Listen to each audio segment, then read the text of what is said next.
que é qual? E vocês vão! Força, garra e determinação! Nós somos a equipe a melhor da região! Olá pessoal, bem-vindos para mais um vídeo aqui no YouTube. Essa vai ser a nossa aula 5 de língua portuguesa. A gente vai falar sobre regras de pontuação. Mas antes, se inscreva no canal, ative o sininho de notificação, deixa o like, que é importantíssimo. E qualquer dúvida, pode deixar nos comentários que eu estarei respondendo vocês. Como eu disse para vocês, a gente vai falar um pouco sobre regras de pontuação, nossa aula 5 de língua portuguesa. E eu começo perguntando para vocês, por que surgiu a pontuação? Além de complicar a nossa vida, ela surgiu porque veio representar a fala, certo?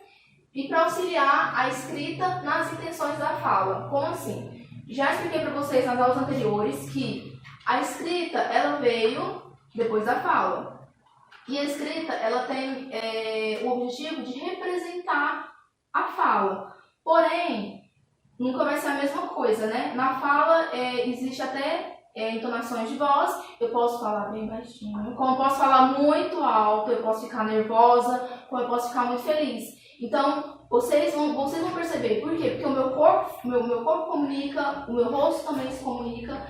E na escrita, a pessoa precisa entender a mensagem que eu quero passar. Por isso que veio a pontuação, para auxiliar a escrita nas intenções da fala.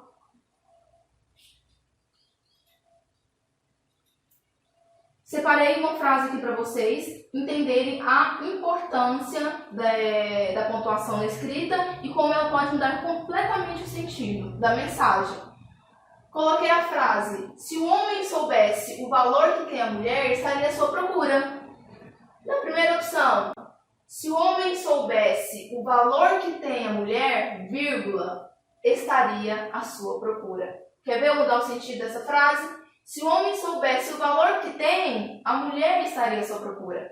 Uma vírgula, bastou uma vírgula para me mudar completamente o sentido da frase. E é por isso que a gente precisa estudar quais são essas regrinhas. Vamos falar primeiro sobre o ponto final. Empregamos o ponto final quando pretendemos encerrar uma frase declarativa. Por exemplo, acho que Pedro está gostando de você. Ponto final.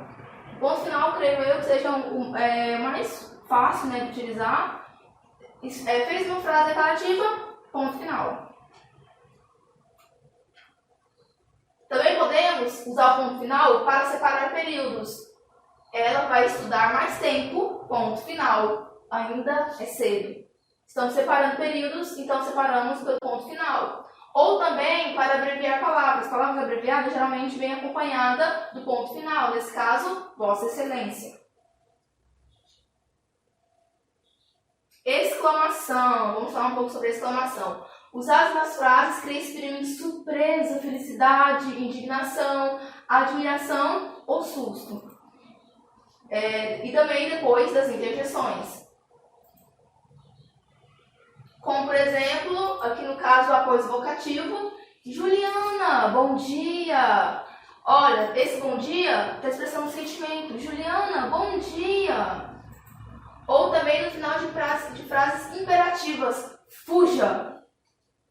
Ou após a interjeição. Ufa, graças a Deus. Após palavras ou frases de caráter emotivo ou expressivo. Que lástima. Então, todos esses eu uso o quê? Exclamação. Eu estou exclamando. Interrogação. Quando eu uso interrogação? Em qualquer pergunta, questionamento, quer perguntar alguma coisa para a pessoa, sempre usando interrogação. Quando você chegou? Ponto de exclamação. Às vezes pode ser utilizada junto com ponto de exclamação para enfatizar o enunciado.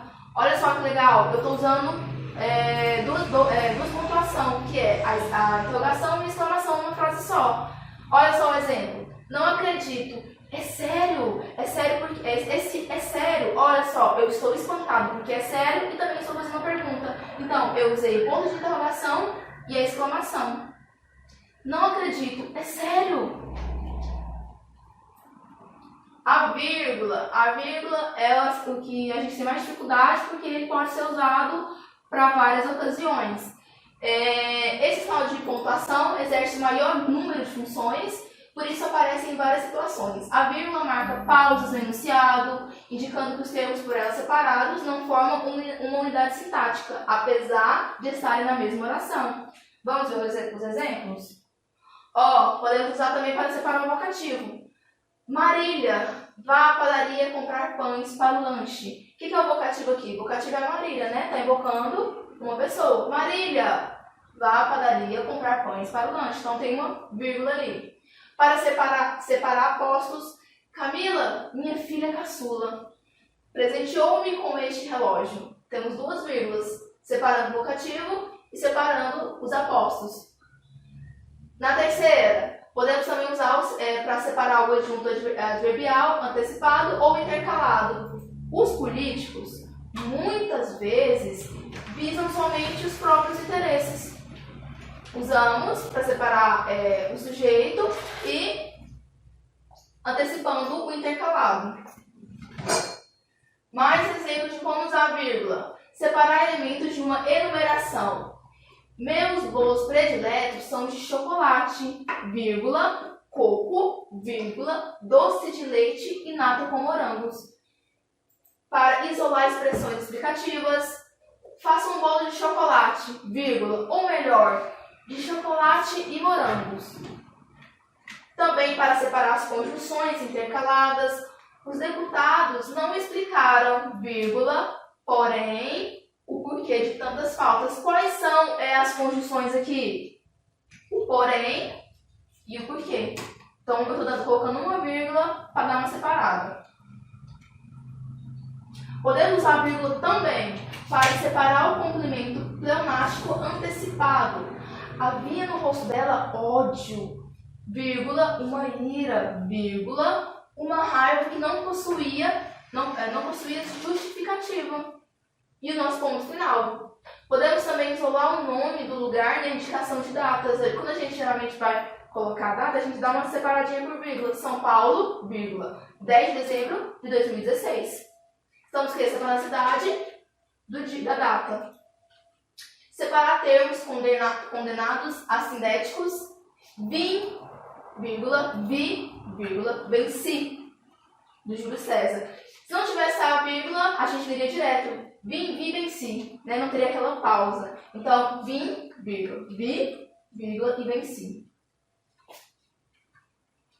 Vamos também falar agora um pouco sobre o ponto e vírgula. O ponto e vírgula, ele serve para todos que eu disse anteriormente sobre a vírgula. Mas também serve para separar os itens de uma sequência de outros itens. Por exemplo, quando você vai passar uma receitinha de bolo. Para preparar o bolo, vamos precisar dos seguintes ingredientes. Uma xícara de trigo, ponto e vírgula, 4 ovos, ponto e vírgula, uma xícara de leite, ponto e vírgula, uma xícara de açúcar, ponto e vírgula, uma colher de fermento. Então, a gente sempre que vai separar coisas assim, a gente dá um pontinho e uma vírgula. Mas como eu disse anteriormente, a gente pode usar ele também como vírgula, dependendo do contexto, tá? Separar orações coordenadas, muito extensas, ou orações coordenadas nas quais já tenha se utilizado a vírgula. Então, para não ficar repetitivo, vírgula e ponto final. 2 pontos. Quando usamos 2 pontos? Ele deve ser utilizado com as seguintes finalidades. Iniciar a fala de personagens. Quem gosta de ler aí, está lendo aquele livro. Aí a narradora fala. Ela gritou, 2 pontos. Vai embora. Podemos usar também para anteceder opostos ou orações apositivas, enumerações ou sequência de palavras que explicam ou resumem ideias anteriores. Por exemplo, esse é o problema da geração. 2 pontinhos, vamos falar qual é o problema. Tem liberdade, mas não tem responsabilidade. Ou, anote meu número de telefone. 2 pontinhos, 863820-847. Esse é o meu número de verdade, viu? Só comecei. Anteceder citação direta. quando a gente vai usar, né, a frase daquele filósofo, daquele autor. E como disse Platão, de todos os animais selvagens, o homem jovem é o mais difícil de domar. Coloquei, aqui para dizer o quê? Que é a frase do Platão. E como disse Platão, 2 pontos, e coloco a frase. Retinências. Quando a gente usa? Para indicar dúvidas ou excitação, como no exemplo. Sabe? 3 pontinhos. Preciso confessar uma coisa. Ou os 2 pontinhos ali também. Naquela viagem, gastei todas as minhas economias. Esse sabe aqui, quando eu coloquei as retinências, deu um ar de dúvida, sabe? Ou para interromper uma frase incompleta sintaticamente. Talvez se você pedisse com jeitinho... Tá vendo? Olha a entonação da minha voz. Talvez se você pedisse com jeitinho, 3 pontinhos. Dá aquele ar de... Concluir uma frase gramaticalmente incompleta com a intenção de estender a reflexão. Por exemplo, escândalos ligados à corrupção, 3 pontinhos. Assim caminha a humanidade. Porque você vai pensar, quando ele fala aqui, escândalos ligados à corrupção. As retinências vai levar a refletir. Assim caminha a humanidade. Para suprimir palavras em uma transcrição. O Cristo não pediu muita coisa, 3 pontinhos. Ele só pediu que nós nos amássemos uns aos outros. Chico Xavier. Então, essa frase é de Chico Xavier, tá? Por isso que se chama transcrição. E aí, a gente coloca as retinências. Parênteses. Por que a gente usa o nosso famoso parênteses, né? Para isolar palavras, frases intercaladas de caráter explicativo, datas, e também pode substituir a vírgula ou o travessão. Rosa Luxemburgo nasceu em Zamość, 1871. Coloquei parênteses no ano. Ou, numa linda tarde primaveril, meu caçula, abre aspas, meu caçula era um bebê nessa época. Né? Só para dar aquela fuga de tempo, né? Ela tá narrando aqui, mas porém ela quis lembrar que o caçula era bebê naquela época, voltou para a época atual. Ele veio nos visitar pela última vez. É um parênteses. Para que serve travessão? Geralmente usado em livros, né? Para iniciar a fala de um personagem no discurso direto. Então ela disse: travessão, gostaria que fosse possível fazer a viagem antes de outubro. Ou indicar mudanças no interlocutor nos diálogos, né? Também visto em livros, quando tem 2 pessoas conversando. Querido, você já lavou a louça? Sim, já comecei a secar, inclusive. Também, para unir grupos de palavras que indicam itinerários, o descaso do poder público com relação à rodovia Belém-Brasília, né? Para indicar que são lugares diferentes. Usei o travessão. Belém, travessão, Brasília. É decepcionante. Também para substituir a vírgula em expressões ou frases explicativas. Olha só. Dizem que Elvis, travessão, está explicando quem que é o Elvis. O rei do rock, travessão. Na verdade, detestava atuar. E o nosso famoso aspas. Isolar palavras ou expressões que fogem à norma oculta, como gíria, estrangeirismos, palavrões, neologismos, arcasmos e expressões populares. Já expliquei anteriormente nas outras aulas, né? O que é gírias, estrangeirismo, palavrões, neologismo, também expliquei. Então tá, olha só esse exemplo. A aula do professor foi irada. Irada. Irada é o quê? É uma gíria, pode ser uma gíria, mas foge da norma oculta, certo?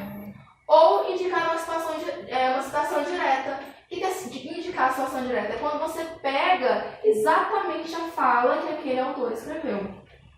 Como, por exemplo, essa fala aqui do S. de Queiroz. Ia viajar, viajei 34 vezes, às pressas, bufando, com todo o sangue na face. Desfiz e refiz a mala. Peguei essa citação, eu copiei exatamente o que estava escrito no livro de Essa de Queiroz, o prazer de viajar. Tá? Então, eu estou transcrevendo uma citação que não é minha. O que eu uso? As aspas.